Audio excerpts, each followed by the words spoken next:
একটি ছোট গ্রাম ছিল যেখানে সন্ধ্যার পর খুব কম মানুষ বাইরে যেত।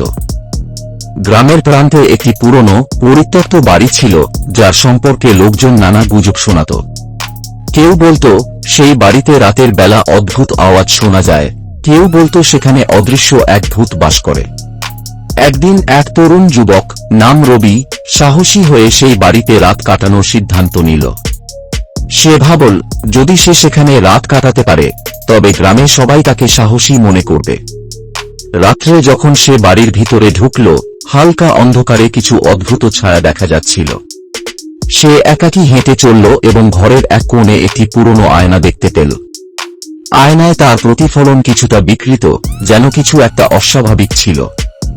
হঠাৎ করে আয়নার সামনে এসে দাঁড়াতেই তার চোখে অদ্ভুত একটা দৃশ্য ধরা পড়ল। একটি সাদা পোশাক পরা ভূতীয় নারী তার দিকে এগিয়ে আসছিল। রবি আতঙ্কিত হয়ে পেছনে সরে গেল, কিন্তু তার পা যেন মাটির সাথে আটকে গেছে।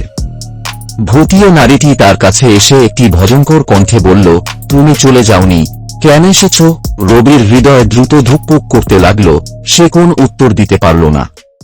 সেই নারী তার দিকে ঝুঁকে পড়ল এবং সবার শেষে একটি হালকা চাপুলোর শব্দ শুনতে পেল, যেন একটি ঠান্ডা হাত তার কাঁধে পড়েছে।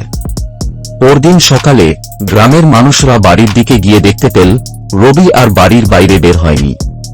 তার অদ্ভুত ঠান্ডা চোখ, যেগুলি সারা রাত আতঙ্কের মধ্যে ছিল, এখন শূন্য হয়ে গেছে।